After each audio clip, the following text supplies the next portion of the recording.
du coup, j'étais vraiment, voilà, c'était l'été et j'avais envie de me lancer dans autre chose. Sachant que je faisais déjà des lives sur Twitch gaming, mais je sais pas, en tout cas j'avais vraiment envie de nouveautés. Moi j'ai ce genre de personnalité qui peut être un peu problématique ou je ne sais pas. J'ai cru voir d'ailleurs sur TikTok que ça s'appelait être multipotentiel. Je sais pas si t'en as entendu parler, mais en gros j'aime bien explorer de nouvelles activités. En tout cas quand je vois un truc ça me prend, j'ai une émotion, j'ai envie d'essayer, en fait j'ai envie de faire moi-même et ça c'est le cas pour beaucoup d'activités. Donc c'est aussi comme ça que j'ai lancé ma chaîne Twitch à l'époque, que je me suis lancée dans le gaming. Après j'ai eu 1000 chaînes YouTube qui sont cachées maintenant, donc les charge même pas. Que j'ai aussi voulu apprendre à dessiner, faire des illus. J'ai appris à utiliser Photoshop, j'adore la photo, j'ai vraiment beaucoup d'univers. J'ai essayé le kintsugi aussi l'été dernier. Donc beaucoup entre guillemets d'activités, d'univers que j'ai envie d'explorer. Donc voilà. Et le problème de ça c'est que je me disperse un petit peu et j'ai jamais eu une réelle passion, quelque chose qui m'a motivée depuis mon enfance jusqu'à maintenant et que j'aurais pu développer et améliorer mes capacités. Au lieu de ça, eh bien, je suis une sorte de papillon, un esprit volatile qui a envie d'essayer plusieurs choses mais qui ne va jamais au bout des choses, qui ne s'accroche pas aussi. Du coup, quand je vois que soit je bloque parce que j'arrive pas à m'améliorer ou que oui, tout simplement je tourne en rond car j'ai déjà appréhendé l'activité, je vais me tourner vers autre chose. Bref, c'est un trait de caractère qui je pense peut justifier pas mal de choses par la suite. Du coup je voulais me lancer dans autre chose pour tout simplement aussi moi m'ennuyer peut-être, ou en tout cas avoir un objectif. Et la SMR, comme je l'ai dit, je trouvais que c'était vraiment une belle activité, je l'appelle comme ça, mais en tout cas parce que ça a vraiment du sens. Et aussi moi je connaissais pas trop avant, mais je sais que j'ai côtoyé beaucoup de personnes qui appréciaient et qui s'endormaient via la SMR, dont mon copain à l'époque. Et du coup pour lui faire plaisir en même temps, pour rigoler un petit peu, je me suis dit je vais lui faire des ASMR un petit peu perso pour lui. Et c'est aussi comme ça que je me suis lancée. Et comme pour beaucoup de choses, du coup je me lance et je me dis j'ai envie d'y aller à fond, donc j'y suis allée à fond. Tous les lives sur Twitch de plus en plus fréquents, les vidéos sur YouTube aussi, j'ai commencé à créer des vidéos et les vidéos sur TikTok parce que j'avais envie aussi de bien faire et que j'y ai pris goût parce que mes premiers lives ça s'est assez bien passé, j'avais eu des bons retours et j'aime vraiment l'atmosphère que l'ASMR dégage, j'aime vraiment soigner le décor et aussi surtout je trouve que c'est un appel incroyable à la créativité dans le sens où je m'amusais vraiment à aller checker toute ma maison et essayer tous les types de sons à mon oreille et me dire ah oui ça pourrait être chouette et tout.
envie d'aller plus loin, mais en même temps que je vois que c'est compliqué, que c'est lent, voire je me disais mais en fait ça plaît pas en fait. Genre en fait j'avais ce manque de confiance en moi qui est parti ronger un petit peu cette activité là, et d'ailleurs pour plein d'autres choses aussi.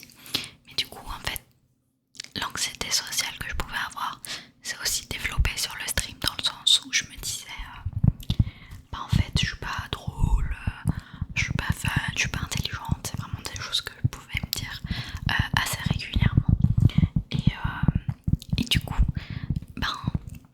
en fait ça m'a bridé complètement. Donc ça m'a bridé pour voir des amis, des connaissances, mais ça m'a bridé aussi pour créer et pour m'exposer aussi sur Twitch ou sur YouTube, où je me disais en fait sur Twitch par exemple, si t'es pas drôle, si t'es pas de bonne humeur, si t'es pas bien, si t'es pas intelligente, ça sert à rien que tu le fasses, ça sert à rien, parce que les gens ils vont le voir en fait.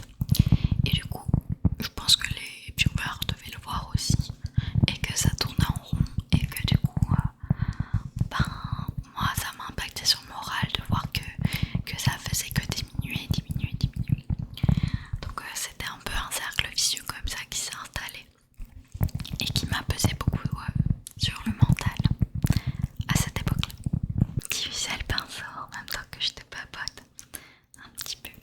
Si tu veux bien regarder les petits poils du pinceau. Regarde bien les poils du pinceau.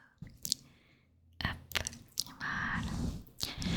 Donc ça s'est passé comme ça, et c'est à ce moment-là que j'ai décidé d'arrêter sur Twitch plutôt que de faire un live de temps en temps, mais en même temps que ça me plombait un peu le moral. Et puis en parallèle j'ai aussi eu du coup Kuma, mon petit chien. Je te mets une photo juste ici de quand il était bébé, et donc je l'ai eu en juillet aussi, donc c'était à peu près cette période, la période où j'ai commencé l'ASMR. Et donc je me suis dit que j'allais m'occuper de lui, etc., en profiter à fond pour faire son éducation, etc. Donc j'ai vraiment tout mis de côté sur les activités sur internet. En revanche, je m'étais créé un Instagram qui répertoriait du coup mes looks seconde main avec mon chien. Et je crois que c'était la seule activité digitale entre guillemets que j'avais et que j'ai eu pendant un long moment. En tout cas oui, sur internet. D'ailleurs j'ai toujours le compte, ça s'appelle Lookalis, si ça t'intéresse. Et je pense aussi que y a un gros questionnement, en tout cas quelque chose qui me fait dire que j'ai arrêté pour ça aussi également. C'est que j'ai tendance en tant que grande angoissée, hypersensible ou je ne sais quoi, à me poser 30 000 questions. Et en fait j'ai plein d'angoisses par rapport au sens de la vie, à la vie, etc. Et je me dis en fait j'ai tellement envie de profiter à fond, et je me dis est-ce que internet au final je profite, et en fait j'étais venue à un moment où j'avais besoin de m'immerger des moments, je sais pas comment dire, mais de vivre les moments et d'être dans le réel. En fait je me compare beaucoup mentalement, je pars dans tous les sens dans cette vidéo, mais je compare beaucoup par exemple à l'époque de mes parents, où je me disais quand il n'y avait pas tout ça, au final ils n'avaient pas le choix que de vivre vraiment et de profiter du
motivée, que je m'étais motivée à aller à un salon de l'emploi qui était à côté.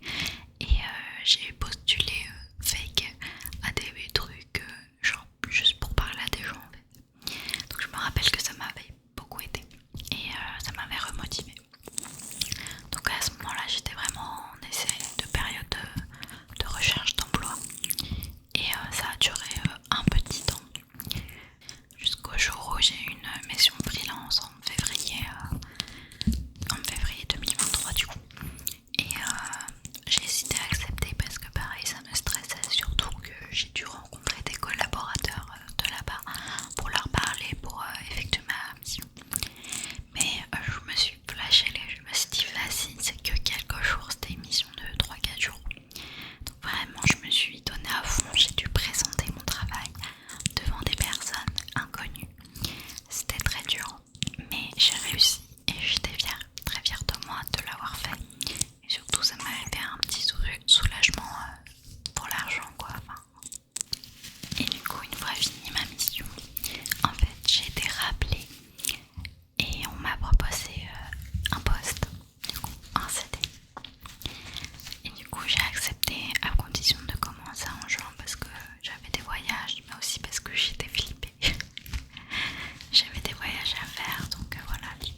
cette vidéo.